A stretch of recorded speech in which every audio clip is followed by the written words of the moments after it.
la lumière du soleil du matin traversait les stores de l'atelier de Knox Cole, mettant en valeur la sueur de bois qui flottait dans l'air comme de minuscules étoiles.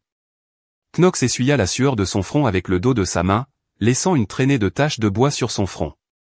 Il recula pour examiner son travail, une boîte à bijoux en acajou avec des roses sculptées sur mesure le long des bords, parfaite pour le 33e anniversaire d'Aubrey. Knox n'était pas doué avec les mots, et ne l'avait jamais été. Grandir dans la campagne de l'Arkansas lui avait appris à garder la tête baissée et à fermer la bouche. « Laissez votre travail parler pour vous », avait toujours dit son père avant de se suicider. Alors Knox a construit des choses belles, des choses difficiles qui ont duré. Il passa ses doigts calleux sur la finition lisse de la boîte.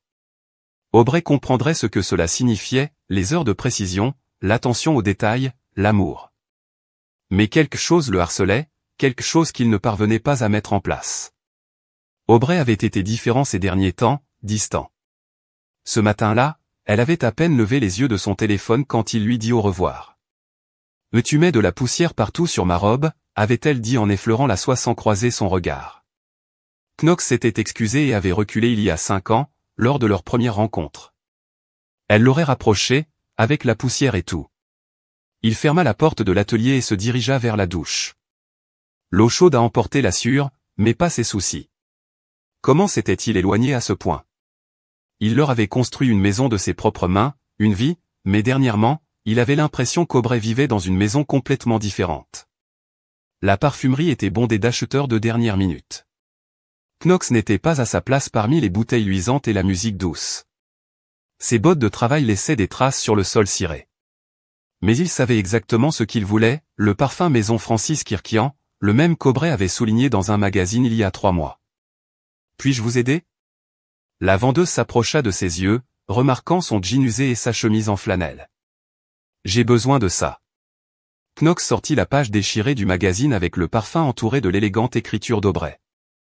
L'expression de la femme s'adoucit, « Votre femme a un goût cher, mais bon goût. » Knox a remis sa carte de crédit sans broncher devant le prix. Aubrey méritait de belles choses. Ensuite, arrêtez le fleuriste, les roses blanches, les préférées d'Aubrey. Le fleuriste les enveloppait dans du papier impeccable de la même couleur que la peau d'Aubrey lorsqu'elle dormait à côté de lui. Le dernier article n'était pas quelque chose qu'il pouvait racheter chez lui.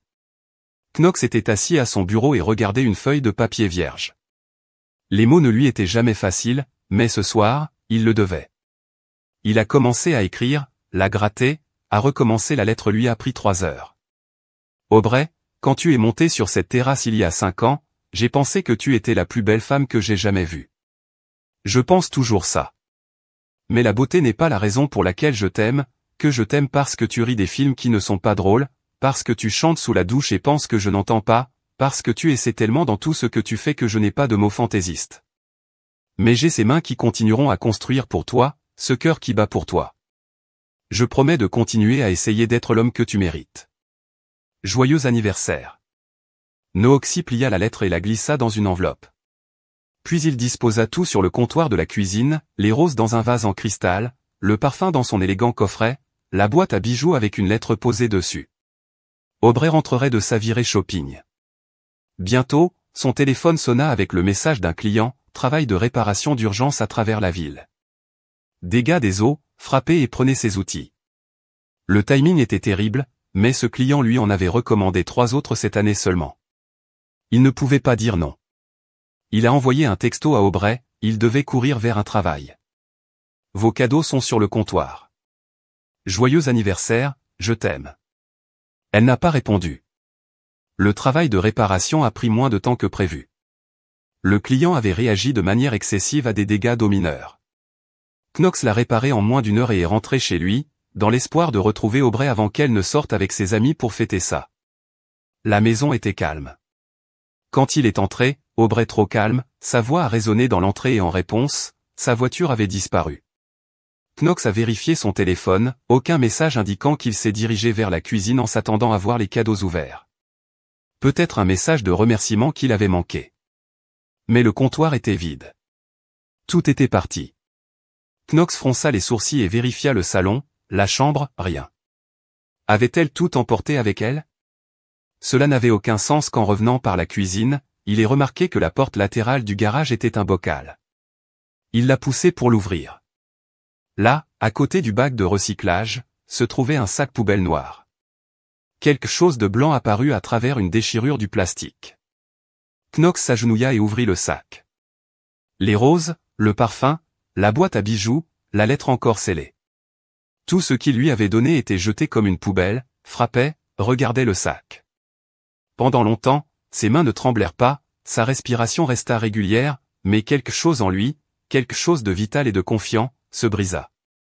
En silence, il referma le sac et le laissa là où il l'avait trouvé.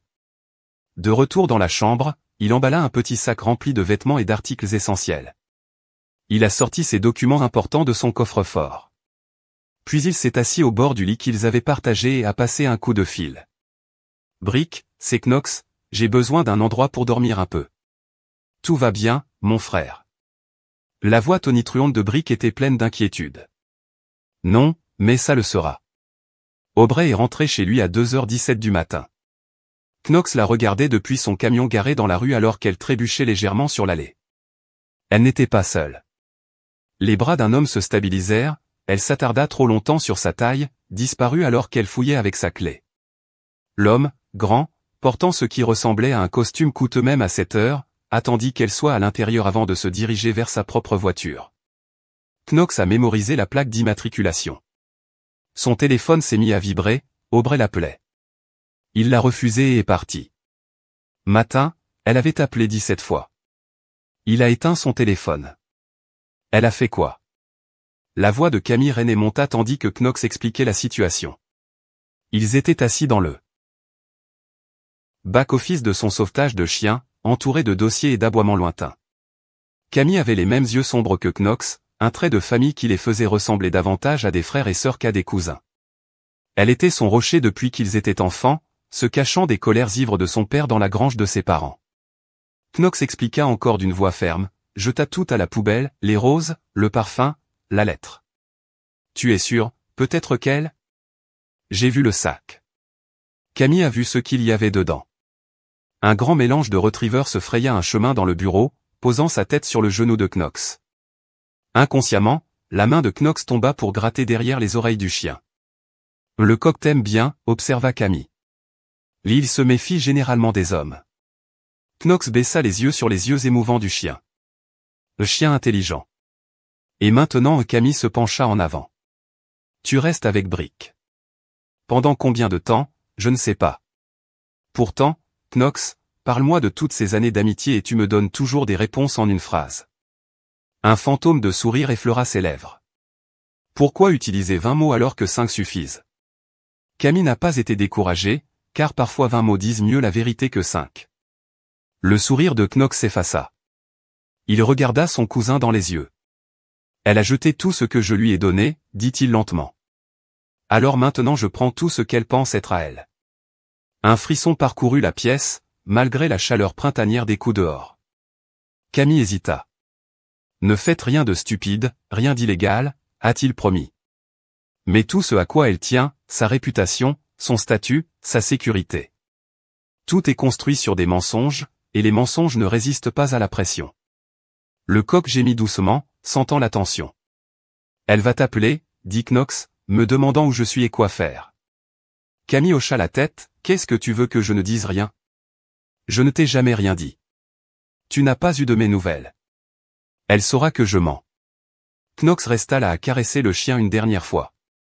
Ce sera une nouvelle expérience pour elle alors qu'elle est la cible d'un mensonge. La chambre d'amis de Brick était réduite à un lit simple, une commode et un petit bureau. Knox préférait cela ainsi, sans distraction. Il s'assit au bureau, un bloc-notes devant lui, et se mit à écrire, non pas de la poésie ou des déclarations d'amour, mais une liste, méthodique, précise. Premier point, confirmer la liaison. 2. Identifier l'homme. 3. Trouver un levier. 4. Constituer des preuves. 5. Préparer une stratégie de sortie. 6. Exécuter. Au cours des semaines qui avaient suivi son départ, Aubrey avait appelé des centaines de fois, elle avait envoyé des SMS, des emails, elle s'était même présentée sur des chantiers, pour découvrir qu'il avait reprogrammé ses rendez-vous. Knox a tout ignoré. Brick entra sans frapper, sa charpente massive remplissant l'embrasure de la porte. « Tu es vivant ici. Tu as manqué le dîner. Knox leva les yeux. Pas de brique affamée, jette-lui une pomme quand même, mange. Je ne peux pas planifier ma vengeance l'estomac vide. Knox attrapa la pomme mais la mit de côté. Pas de vengeance, de justice. Brick renifla, appelle ça comme ça t'aide à dormir, frère, mais tu as besoin de manger et de te doucher. Tu sens ma salle de sport à l'heure de fermeture. Knox sourit presque.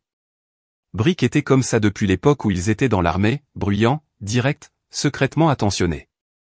Ils avaient effectué 2 missions ensemble en Afghanistan, où Brick avait gagné son surnom en survivant à un bâtiment effondré qui aurait dû le tuer. Et qu'est-ce qu'il y a à l'ordre du jour ce soir a demandé Brick, hochant la tête vers le bloc-notes juridique, recherche. Knox alluma l'écran de son ordinateur portable vers son ami. C'était un profil Facebook pour un homme nommé Jesse 20. Une alliance de type entreprise, clairement visible sur sa photo de profil, où il se tenait avec une jolie femme blonde et 2 jeunes enfants à ses côtés. La voix de Brick se durcit, je pense que oui. Il faut confirmer. Comment le trouver? Processus d'élimination, relevé téléphonique d'Aubray, connexion aux réseaux sociaux, amis communs, Brick sifflé. Rappelle-moi de ne jamais t'énerver. Knox a continué à parcourir le profil de Jesse 20. Il travaille chez Midwest Financial, chef de projet, via Overland Park, sa femme s'appelle Bethany et ses enfants ont 8 et 6 ans. Tu vas le ruiner? Knox secoua la tête. Non, ce n'est qu'un symptôme, mais j'ai besoin de comprendre toute la maladie. Qu'est-ce que cela signifie? Knox a finalement mordu dans la pomme. Ça veut dire que je dois rencontrer sa femme. Le barbecue battait son plein lorsque Knox est arrivé, l'ami commun d'Eve Thompson, qui avait embauché Knox pour construire des étagères sur mesure l'année dernière, lui a fait signe. Knox, je ne pensais pas que tu y arriverais. Où est Aubray? Je n'ai pas pu venir. Knox a répondu en remettant un pack de 6 bières artisanales, chose de travail. Dave eut l'air surpris mais n'insista pas. Eh bien, prends une assiette. Les hamburgers sont presque cuits. Knox se déplaçait à travers la foule, hochant la tête vers des visages familiers, répondant à des questions polies sur ses affaires. Il gardait les yeux ouverts, cherchant sa cible. Il l'a trouvé près de la table des boissons en train de verser de la limonade pour un jeune garçon. Bethany 20 était différente en personne que sur ses photos, plus fatiguée, son sourire n'atteignant pas vraiment ses yeux. Le garçon lui tira la main, disant quelque chose à propos de la balançoire et elle hocha la tête en le regardant s'enfuir. Knox s'approcha avec désinvolture, ton fils. Bethany leva les yeux, surprise. Oui, Ethan, il te ressemble. Knox lui tendit la main. Knox, Cole, je construis des choses. Bethany, vaniteuse, sa poignée de main était ferme malgré son apparence délicate.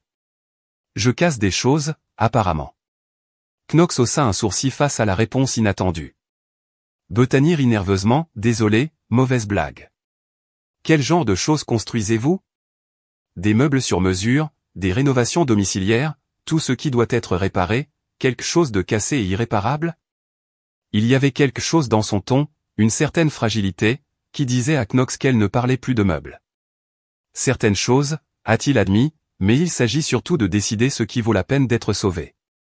Elle l'observa, puis lui montra 2 chaises vides, à l'écart de la foule principale. Tu veux t'asseoir?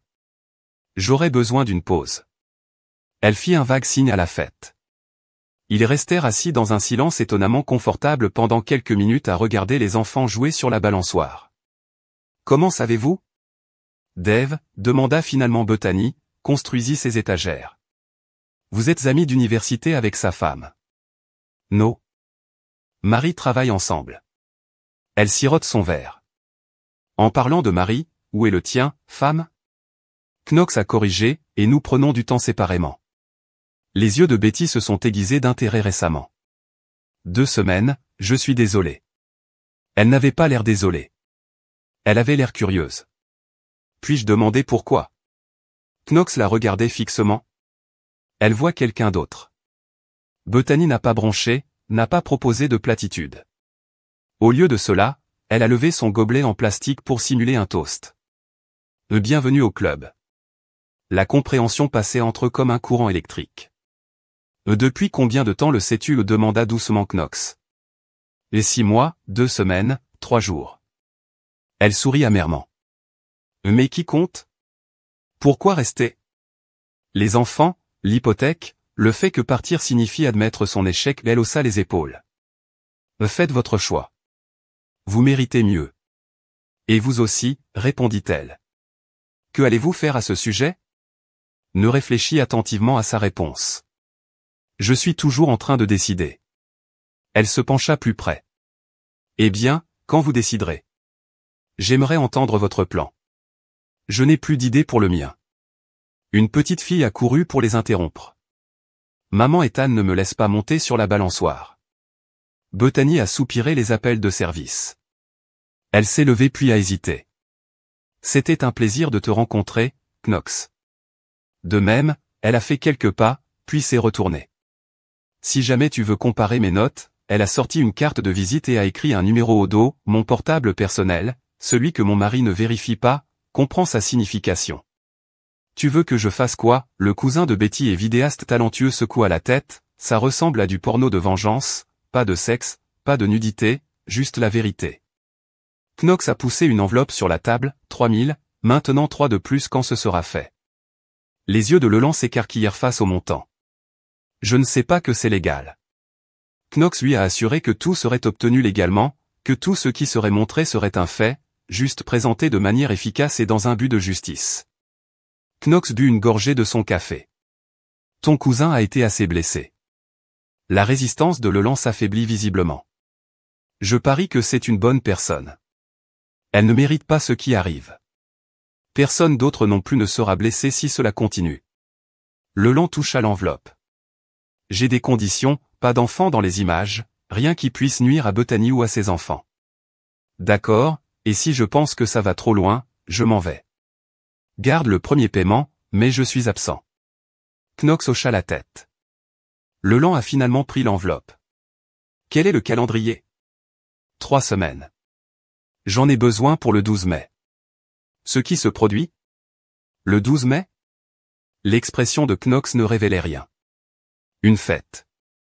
L'écran de l'ordinateur portable brillait dans l'obscurité de la chambre d'amis de Brick.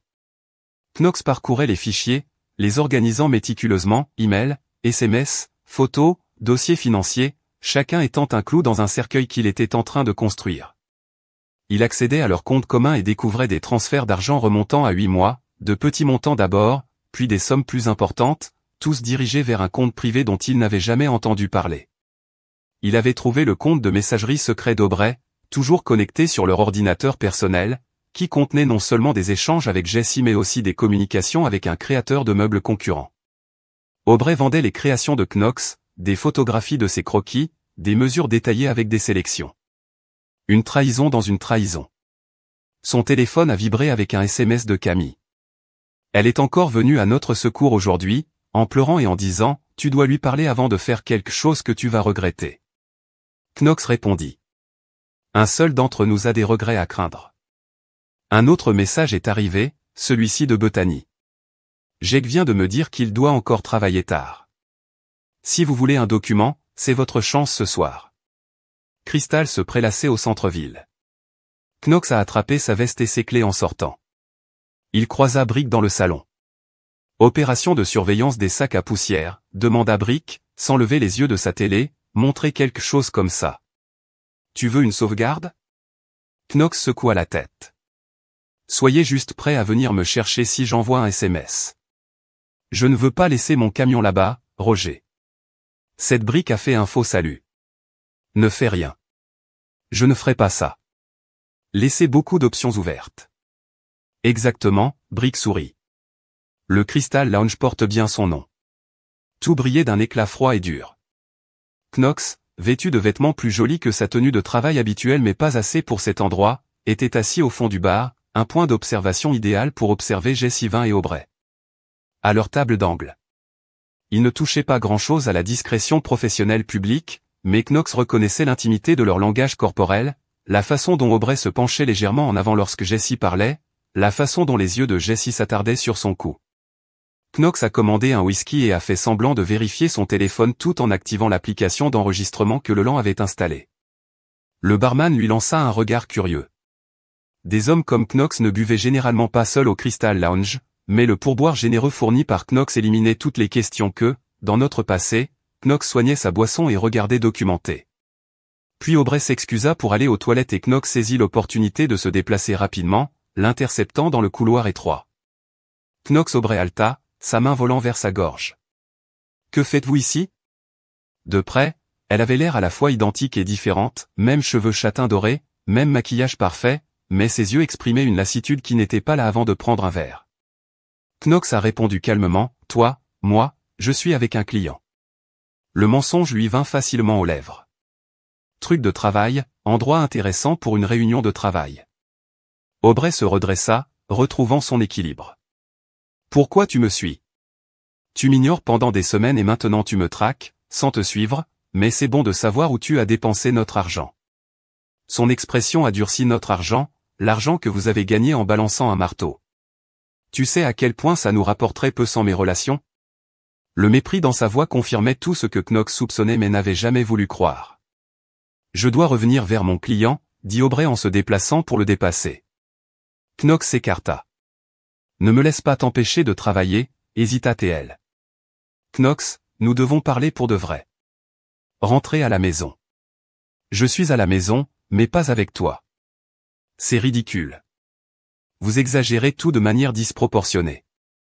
Sa voix s'est légèrement élevée alors j'ai jeté quelques fleurs. Il mourrait de toute façon. Knox l'a juste regardé, sans rien dire. Et ce parfum ringard, ce n'était même pas le bon. Je vous ai montré le baccarat rouge, pas la contrefaçon bon marché que vous avez acheté.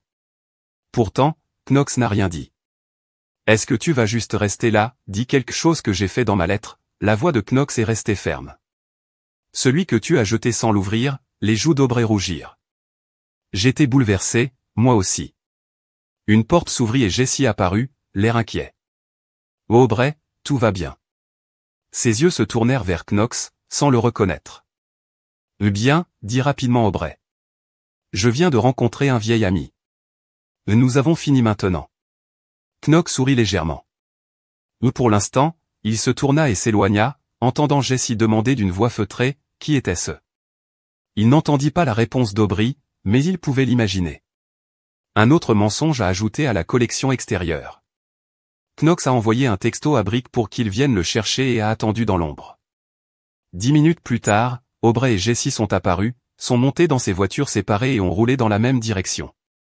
Knox a pris des photos puis est monté dans le camion de Brick lorsqu'il s'est arrêté. « Va chercher ce dont tu as besoin », a demandé Brick. Knox hocha la tête, serrant la mâchoire. « Je veux en parler. » Non. Ils roulèrent en silence pendant plusieurs pâtés de maison.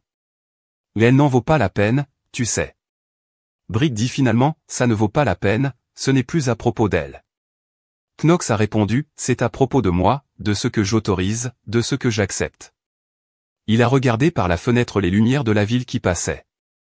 Plus jamais. Le 12 mai est arrivé, un temps frais et clair, parfait pour la garden party printanière d'Aubrey, une tradition annuelle qu'elle avait commencé il y a 3 ans pour réseauter avec des clients et des amis.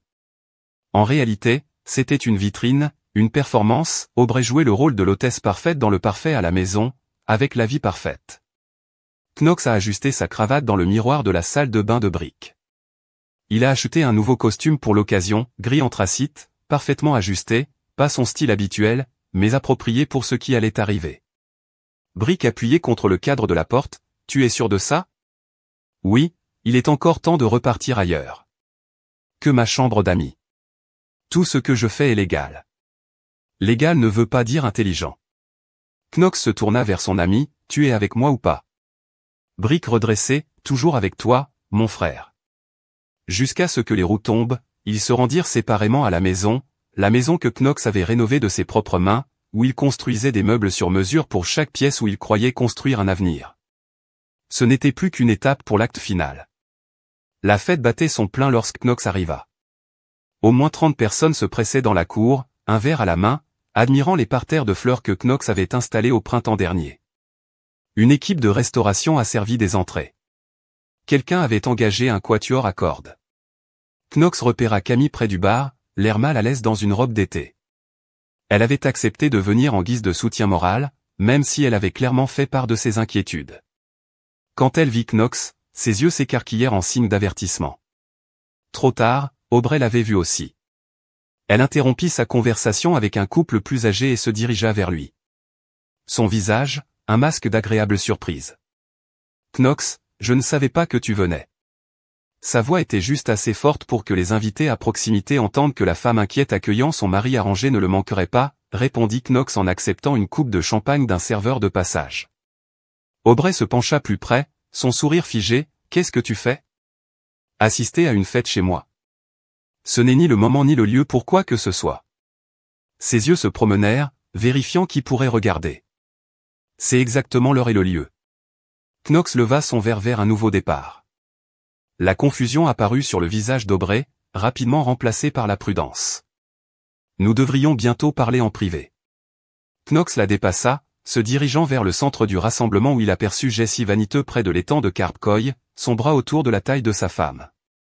Bethany vit Knox et lui fit un signe de tête presque imperceptible. Tout était en place.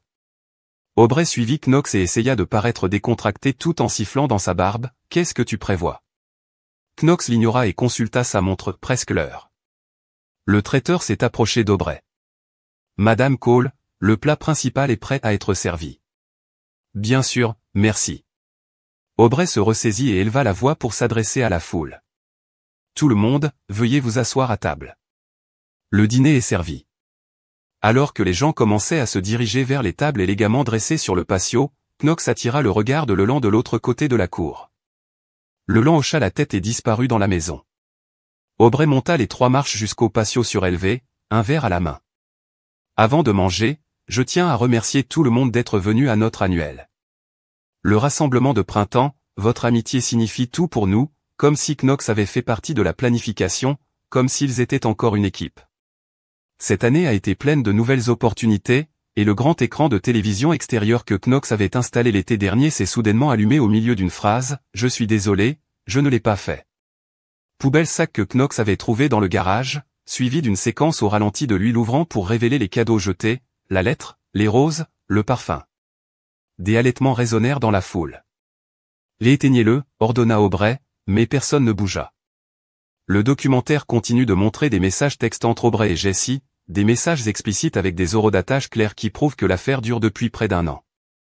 Puis vinrent les dossiers financiers, les transferts, les courriels adressés aux créateurs de meubles concurrents, avec en pièces jointes des photos des croquis originaux de Knox.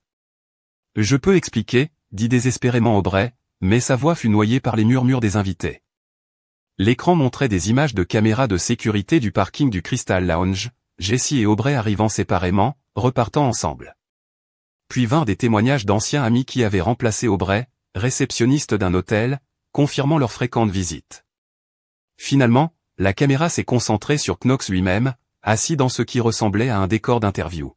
« J'ai bâti mon entreprise à partir de rien, un screen. » dit calmement Knox. « J'ai construit notre maison avec ses mains. Je pensais construire ma vie. » Il a crié dans le sac poubelle. C'est ce qu'elle pensait de cette vie. L'écran est devenu sombre. Le silence tomba sur la fête. Tous les regards se tournèrent vers Aubrey qui se tenait figé sur les marches du patio, son verre de champagne pendant, oublié de ses doigts, à travers la cour. Jessie se dirigeait déjà vers sa voiture, mais Bethany lui bloquait le chemin. Elle leva la main sur laquelle brillait son alliance sous le soleil de l'après-midi, puis elle l'enleva et la laissa tomber à ses pieds. « Tu devrais y aller, Jessie » dit-elle assez fort pour que tout le monde puisse l'entendre. « Vos affaires seront sur la pelouse à votre retour à la maison. » Knox se dirigea vers Aubrey, qui semblait rétrécir à chaque pas qu'il faisait. « Tu n'avais pas le droit » murmura-t-elle lorsqu'il la rejoignit. « J'avais tous les droits. » Knox a répondu à la vérité. « Je vais vous poursuivre pour ça, pour atteinte à la vie privée. 4. Tout ce qui est montré a été obtenu légalement. Vous utilisez des appareils partagés, des comptes partagés, des espaces publics. » La voix de Knox reste calme.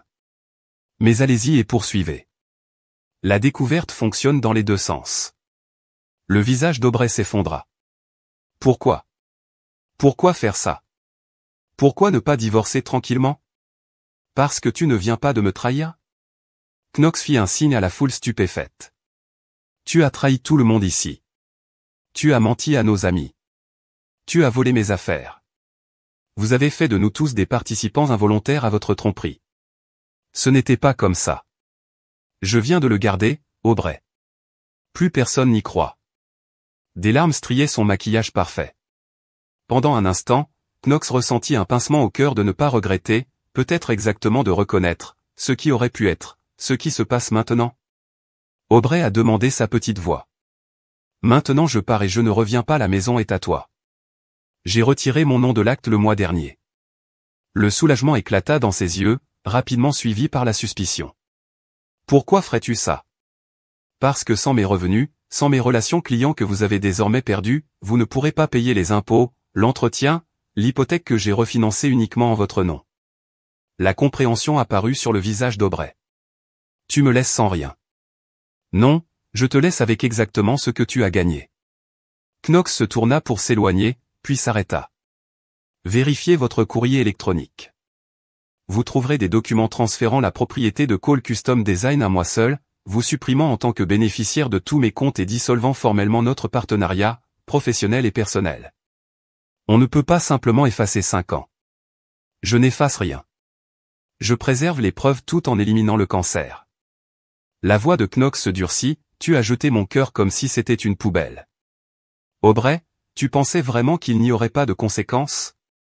Il s'éloigna d'elle puis, à travers la foule en fête, certains visages exprimèrent le choc, d'autres un respect réticent. Quelques-uns comme Camille et Brick ont fait preuve de fierté.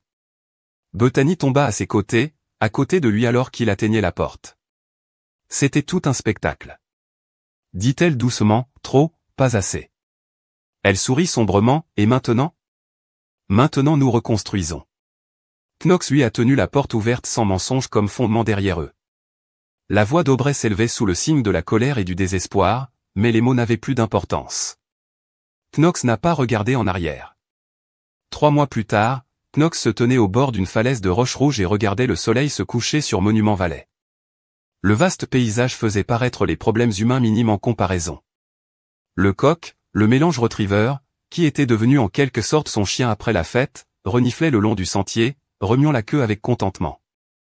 Knot avait terminé sa cabane la semaine dernière, une petite structure solide sur un terrain qu'il avait acheté il y a des années comme investissement, juste assez grande pour un homme et son chien, juste assez éloignée pour la paix. Son téléphone sonna dans sa poche. Un texte de Camille Brick dit « La nouvelle configuration de la salle de sport attire des clients comme des fous. Quand vous revenez le voir, frappez, souriez et tapez, bientôt il vous reste encore des croquis à terminer. » Un autre texte est arrivé, celui-ci provenant des documents à but non lucratif de Bethany approuvés. Second Chance Financière organise officiellement une réunion du conseil d'administration 501C3 le mois prochain. Je serai là. Le soleil plongeait sous l'horizon, peignant le ciel dans des tons d'orange et de violet. Knox a sorti son carnet de croquis et a commencé à dessiner, inspiré par les couleurs, les formes, la possibilité de créer quelque chose de beau à partir de rien. Le coq a aboyé, alertant Knox de l'approche d'un garde forestier sur le sentier. Belle soirée, commenta le ranger. Vous campez à proximité, juste de passage. Knox a répondu en rentrant chez lui demain. Où est la maison? Knox réfléchit à la question, sans toutefois y réfléchir. Le ranger hocha la tête comme si cela avait tout à fait du sens. Le courrier est venu pour vous au poste des gardes forestiers, je l'ai laissé dans votre cabine, merci.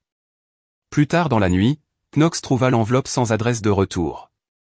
Il reconnut immédiatement l'écriture, Aubry. Sans l'ouvrir, sans même un instant d'hésitation, il le porta jusqu'à la petite cheminée et le tint au-dessus des flammes. Le papier se retrouva rapidement en cendres. Quels que soient les mots qu'Aubrey avait écrits et excuses, explications, accusations, ils n'avaient plus d'importance. Knox avait dépassé le besoin de sa voix dans sa vie, il regarda les dernières braises s'éteindre, puis se détourna. Demain m'attendait.